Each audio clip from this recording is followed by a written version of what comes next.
Hi friends, ಮತ್ತು ಬೆಳಗ್ಗೆಯಿಂದ ಬ್ಲಾಗ್ನ start ಮಾಡ್ತಾಯಿದ್ದೀನಿ. ಇವಾಗ 8 ಗಂಟೆ ಆಗಿದೆ. 8 ಗಂಟೆಯಿಂದ ಬ್ಲಾಗ್ನ ಸ್ಟಾರ್ಟ್ ಮಾಡ್ತಾಯಿದ್ದೀನಿ. ಅಡುಗೆ ಮನೆಯೆಲ್ಲ ಫುಲ್ಲು ಕ್ಲೀನ್ ಆಯಿತು, ರೂಮು ಕ್ಲೀನ್ ಆಯಿತು. ಇನ್ನು ಏನಿದ್ರು ಹಾಲನ್ನ ಕ್ಲೀನ್ ಮಾಡಿಕೊಂಡು ಸ್ನಾನ ಮಾಡಿ ದೇವ್ರ ಸಾಮಾನು ತೊಳಿಬೇಕು. ಅದಕ್ಕಿಂತ ಮುಂಚೆ ನೋಡಿ ಈ ಥರ ಇದೆ ಹಾಲಲ್ಲಿ. ಹಾಲು ಈ ಥರ ಇದೆ. ಹಾಲನ್ನ ಕ್ಲೀನ್ ಮಾಡ್ಕೋಬೇಕು. ಎಲ್ಲ ಕಸ ತುಂಬಿಟ್ಟಿದ್ದೀನಿ. ಕಸಿನ ಕಡೆ ಬಂದರೆ ಕಸಗೆ ಹಾಕಬೇಕು. ಮತ್ತು ಇವಾಗ ಫ್ರಿಜ್ನ ಕ್ಲೀನ್ ಮಾಡಬೇಕು. ಫ್ರಿಜ್ನ ಕ್ಲೀನ್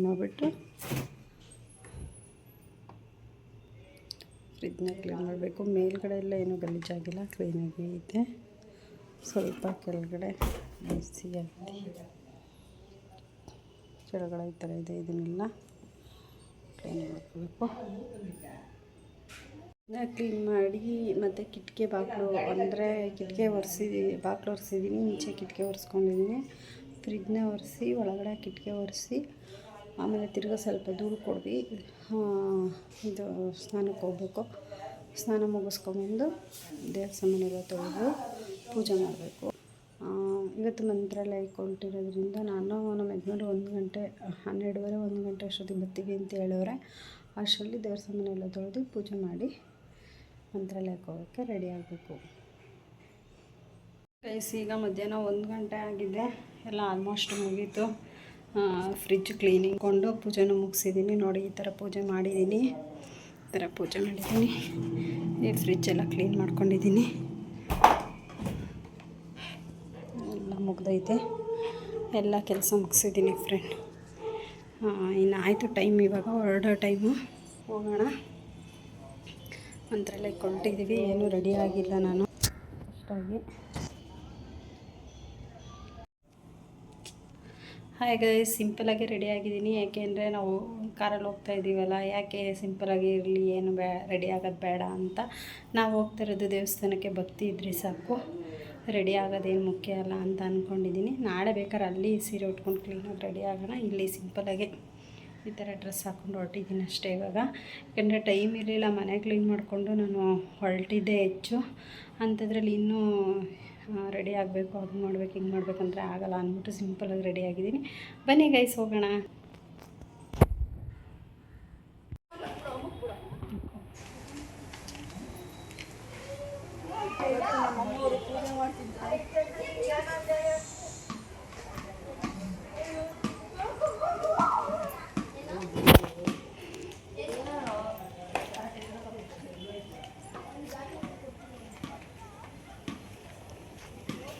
ಬಾಬು ಹಾಯ್ ಮಾಡು.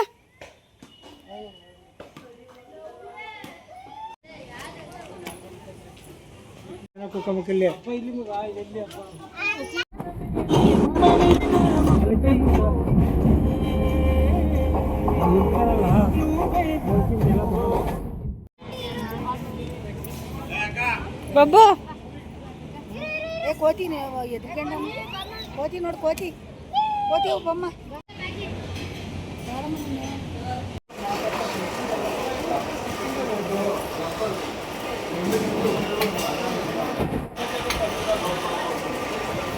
ತೋರಿಸಿ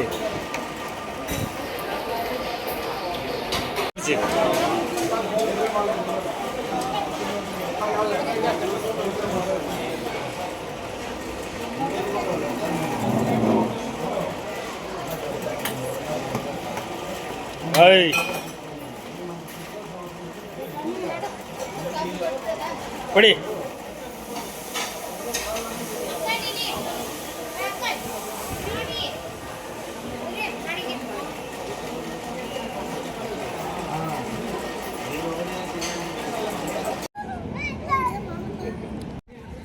ಏಯ್ ನಿಂದ್ರಲ್ಲಿ ವಿಡಿಯೋ ಆತಿಲ್ಲ ಲಕ್ಷ್ಮಿ. ಏಯ್ ನಿನ್ನ ವಿಡಿಯೋ ಆತಿಲ್ಲ.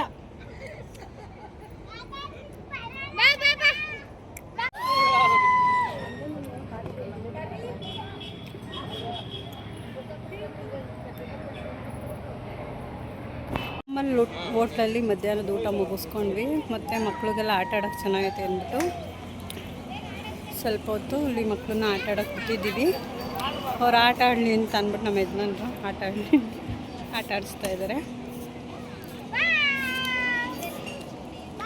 ನಮ್ಮ ಅತ್ತಿಗೆ ಕೂತಿದ್ದಾರೆ. ಇಲ್ಲಿ ಅವ್ರ ಅತ್ತಿಗೆ ನಾದಿನಿ ಕೂತವ್ರೆ. ಹಾಯ್ ಮಾಡ್ರಿ ಅತ್ತೆ. ಮೌ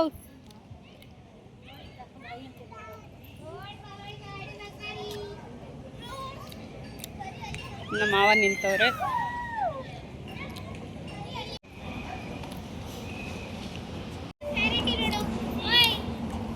ಮತ್ತು ಇಲ್ಲೇನಾದರೂ ಫಂಕ್ಷನ್ ಮಾಡ್ತೀವಿ ಅಂತ ಅಂದರೆ ಅದಕ್ಕೂ ತುಂಬ ಚೆನ್ನಾಗಿ ಮಾಡಿದರು. ಹೋಟ್ಲಲ್ಲಿ ತುಂಬ ಚೆನ್ನಾಗಿದೆ. ಇಲ್ಲಿ ಯಾರಾದರೂ ಈ ಕಡೆ ಸುತ್ತಮುತ್ತ ಇದ್ದರೆ ನೋಡಿ, ಚೆನ್ನಾಗಿದೆ.